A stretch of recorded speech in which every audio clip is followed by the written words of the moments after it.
You know, it doesn't look that bad, does it? Kind of here. What's the matter with my English? Oh gosh, that's a bit too pigmented, isn't it? Have you struggled where to put blusher and bronzer? Puzzled over what exactly is the difference between bronzer and contour? And wondered how on earth we're supposed to fit both these products onto our tiny faces? Well, in this video, I'm going to show you, thanks to ADITIYAMADURAJI'S, a TikTok and YouTuber who beautifully demonstrates why, how and where to place these products so that we don't end up looking like a pantomime dame, but like the glowing and gorgeous women that we are. I'll show you how I achieved this look from start to finish, following Addy and his instructions, including how he applies foundation and concealer and powder. Oh, and hello and welcome to Beauty by Des, or welcome back. I'm a 70-year-old woman who loves to talk all things beauty, fashion and lifestyle for the over 50 woman. So let's first watch a little bit of Addy and see how he does it. Today we're going to learn how to use a powder bronzer and a powder blush. I get it, you're confused because everyone's using a bunch of stuff, creams and then powders and setting spray. But I will tell you where to place it, how to blend it, what color to use, especially if you're brown. And we will make it so simple that you will walk away with all the knowledge that you need to slay. Bronzer is going to go on the outer parts of your face, overlapping on your cheek, taking it all the way up to the forehead and covering the whole area where the sun will naturally hit your face and give you a beautiful tan. This is the place where the bronzer goes. Bronzer also goes around the nose and onto the eyelids a little bit to add warmth, dimension and structure. This will also contour your face a little bit, which will kind of help. Also, if you want to bronze your jawline, you can definitely do that. With the beard, I cannot do it, but bronzer can go all over to create some shadow and depth, almost like a fake contour. And I know exactly what you're thinking. You're thinking if the bronzer goes here, where does the blush go? Blush goes from the cheeks all the way up, overlapping the bronzer and coming down. You can actually take it even a little higher if you want. Please take a quick screenshot of this placement because this will stay in your memory. So now we have a clear idea of where blusher and bronzer goes. Let's get started. So the first thing we're going to do is apply foundation, and I'm going to use Addy's technique, which is quite different from what I do. And just to let you know that the products I use in this video are going to be a mixture of high-end and affordables. And we're starting with an affordable, and this is the Maybelline Lumi Matte Foundation. I have it in the shade 128, and all the products I talk about in this video will be listed and linked in the description box below and in the top comment as well.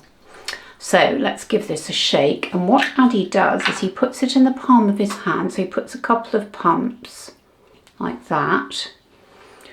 Then he gets a brush. Now I don't have the brush he has, but I think this brush is quite good. This is the It Cosmetics Heavenly brush, I think it's called.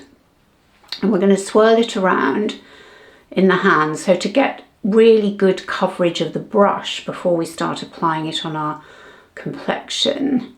So I would say that looks quite good. Actually, let's get my hair right out of the way. And then he sweeps and presses. So sweep and press, sweep and press. Kind of feels not unnatural exactly, but I suppose it's just different from what I usually do. I suppose I usually just do the pressing or the pouncing. But the idea is to get as much coverage but look very natural. So sweep and press, sweep. I have no idea how this is looking. I'm looking into the monitor, but I don't know how it's looking actually. It feels like there's not much foundation left. Let's get a little bit more. Sweep and press, sweep and press. Let me just have a look, see how that's looking. There's always a rogue hair on my skin somewhere. Right, sweep and press. Maybe we need more sweeping. Let's just do a bit more sweeping, shall we? I think the complexion actually is looking quite good, and it is a thin layer. Now the concealer application is really different to what I normally do. He uses a very light concealer, so 5 to 6 shades lighter than his complexion. And then he uses the same brush, eek, and shears it out by sweeping and tapping like he did with the foundation. Now, on his TikTok video, which is a shorter version and a slightly different version from his YouTube video, he only uses cream products and he shows how the concealer should fit into the blusher and the bronzer application. But today we're just going to apply it under our eyes. So for concealer, I'm going to be using the Haus Labs, which I really love. It's a great concealer. And it is quite light. It's not 5 to 6 shades lighter, but it is lighter. So as you can see, he applies the concealer in a very small space, really, just here. And then he takes the same brush and then he does the sweeping and tapping again. Sweeps and taps. Oh, this is very nerve-wracking. What's this going to look like? I'm so used to applying it with a damp beauty sponge. But we're giving it a go. Always good to try new things. Actually, do you know, it doesn't look that bad, does it? Blimey, I'm really surprised. Well, I think that's quite amazing. I don't think I'm going to do anything else to it. I'm just going to leave it there. In fact, let me just put a bit more on the lid. Because powder comes next, and this is very scary. Now, Addy uses a loose setting powder and a powder puff, and he applies quite a lot, or at least it looks like he's going to apply quite a lot. So I'm going to be using the Hourglass. I've got the little mini here. So he gets the powder puff, puts a huge amount, it looks like, of powder onto his puff. And then he taps it on the back of his hand quite, not vigorously, but he does quite a lot of tapping, I suppose, to get all the residue off. And then he does the similar thing. He pats and sweeps. Again, I'm very nervous about this. Pats and sweeps. Okay, let me look. I'm really quite surprised at how quite good that looks. It doesn't look cakey or dry or creased.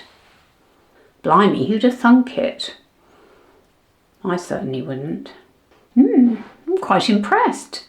Now we come to the bronzer, and again, I am quite nervous about this, but we've got to bear in mind where the bronzer is going. So the bronzer is going here, and then the blush sort of overlaps but goes higher. So we've got to remember bronzer on the lower part of the cheek and blusher on the high part, but overlapping the blush, but overlapping the bronzer.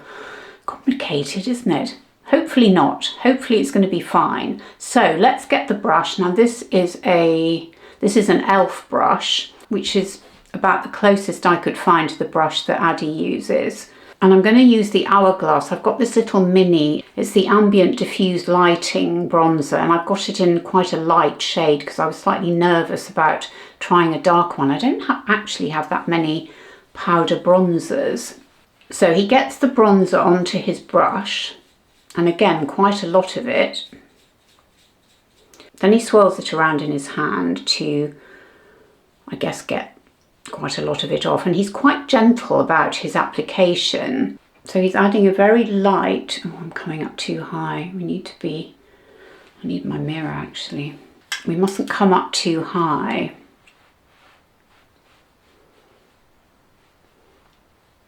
And then we come up the hairline as well. So we're kind of here. What's the matter with my English?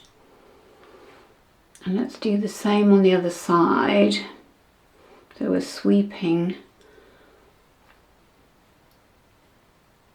and tapping. Then he takes it down the side of the nose and then sweeps it up above the eye and out. Down the side of the nose, sweeps up here and out. So that's what we're going to do. Honestly, because I can't see myself properly while I'm doing this, I have no idea what this is going to look like. So hope it looks good. Right, let's do a quick mirror check before we go on to the blush. Now I wonder whether you can actually see that bronzer because it is very light. I wonder if we ought to add a bit more, because he just swirls it around.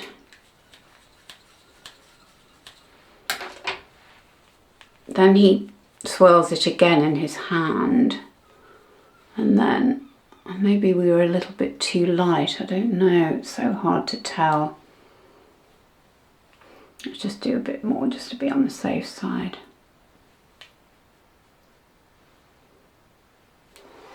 Right, I think that'll do. Let's go on to blusher now. So it's the same principle.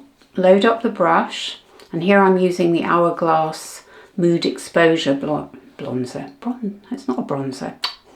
And here I'm using the Hourglass Ambient Lighting Blush, is it, in Mood Exposure. So again, I've used a fairly subtle shade because I didn't want to go in too heavy-handed.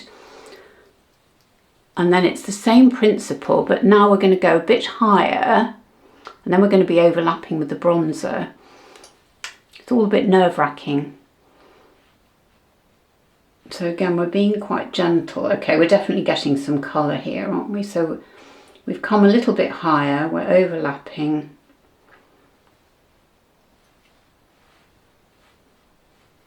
Okay, up into the hairline just a little bit. And then he suggests a little bit over the eyebrows and on the bridge of the nose. I've not heard about the eyebrow. I think it's because it's all supposed to be one seamless kind of, I was going to say squiggly line, it's not a squiggly line, but one seamless shape, is it? A little bit on the nose. Oh gosh, that's a bit too pigmented, isn't it? Let's just dial that down a bit. Otherwise I look like I've got a cold. Don't want that, do we? Now to me that looks a little bit over pigmented. I don't know. I think I might just use my kabuki brush and just do a little bit of shearing. Because obviously Addy's skin is so beautifully smooth and mine isn't. I mean, he's probably in his, what, early 30s maybe, not even. I don't know, maybe that's all right though. What do we think? Okay. Actually, do you know what we forgot to do? Oh, sorry, I should have said I've used a BK Beauty brush here, but like I say, all the details will be down below for you. I think we forgot to take the bronzer under our chin, so let's just do that. I'm sure there's still some product on there. He doesn't do that because he says obviously it wouldn't show because he's got a beard. There we are. Now for the rest of his makeup he goes very simple, and I'm going to do the same. So I'm going to use, actually I don't even think he does his eyebrows because his eyebrows are so nice and thick and dark, but we need to do our eyebrows. So let me, just get my Powder Louder by NYX, is it? Is it NYX? Yes. Powder Louder by NYX. I do like NYX as a brand, I must say. They are a very good, reasonably priced brand, and this is a great pencil. See how quick and easy this is? This is in the shade, I think it's blonde. And we'll just fluff it up. Fluff them up, I should say. And then we are going to go high end with a pencil. I love these Victoria Beckham pencils. This is the Satin Kajal pencil in Cinnamon. Absolutely love this colour. So pretty and very easy to wear. And then we're going to use this wrap lash by Revolution. And this is a tubing mascara, and I am quite fond of tubing mascaras. I know a lot of people struggle with getting off a tubing mascara, and I get that because it is a slightly weird, because the idea of tubing mascaras is they wrap each lash and you have to sort of get the wrap off at night with just warm water. Now there is a really good little Instagram by Nick Chapman, and I'll see if I can link it below, where she goes through how to take off your tubing mascara, and it's because of the tubing mascara that came out by Sally Hughes and her sister Nick Chapman. So I'll link it below if I can, but basically she suggests one of the ways is to get a cotton wool pad, or just some cotton wool, a wad of cotton wool, run it under the hot tap or under the warm tap, and then just press it onto your lashes, and it's supposed to get it off. Now I tend to use a microfiber cloth, and it can be a bit hit and miss. Sometimes it works perfectly and other times it doesn't work so well. But I had a tubing mascara on last night. When I woke up this morning, I didn't have any residue. So yeah, I think you just maybe have to spend a bit more time on it. But I think the advantages of removing eye makeup without having to use a product is actually quite good, because if you use an oil like I do, you don't really want to put it in your eyes, or at least near your eyes, do you, if you can help it? So I think because it can leave a bit of a residue, can't it? So I think it's not a bad idea. Right, let's apply some lip liner. I'm going to use the NYX. This is my absolute favourite. Just gives a nice natural outline. And now I'm going to use another affordable product, and this is the Maybelline matte lipstick in 987 Smoky Rose. Smoky. That's it there. Oh, it's such a pretty shade, isn't it? And it's so creamy. Oh, that is gorgeous. It feels fabulous on the lips as well. So, do we think that we've placed the bronzer and the blusher in the right place? I hope so. I wonder whether I went a little bit too cautious with the bronzer, because I can't see it all that well, but I'm hoping it's showing up on camera. I can see the blusher, and hopefully it looks seamlessly applied and it's all blending one into the other without any really bad demarcations. But let me know in the comments what you think. And I am quite impressed with the application of the concealer and powder as well, and the foundation. I didn't think that those types of methods of application would really work, but they seem to have worked quite well. So there you have it. That's my attempt at placing my bronzer and blusher in the right place, and my concealer as well, following Addy's example. I'll link his video and his TikTok down below for you as well. I'm not on TikTok, but I did watch his TikTok video, and it is very funny actually as well. It's definitely worth a watch if you can. So let me know in the comments, would you try this? Are you concerned about where you place your blusher and bronzer? Let me know. I'd love to hear from you, and let's have a chat. So that's it. I really hope you've enjoyed this video. It's just a bit of fun, and I love trying out new techniques and seeing whether they work or not. And I think I will try this again actually. I think I've been a little bit nervous trying it on camera for the first time, so I'm always a bit wary about how these things are going to turn out. But makeup is so great because you can play about with it, and if it doesn't work you can just take it off again. So do give this video a thumbs up if you've enjoyed it, and don't forget to subscribe to my channel if you haven't already. And if you'd like to hear more from me, I have a newsletter. Now, I haven't sent one out for about a month, but one is coming, I promise you, very soon. And if you want to subscribe, the link is in the description box below, along with all the products I've talked about. And thank you so much for watching. It means the absolute world to me. It really does. And I'm nearly at 25,000 subscribers, so I would love it if you're not subscribed, if you would do so to get me over that little hump. And I hope you're all doing really well. And I look forward to seeing you on my next video. Bye.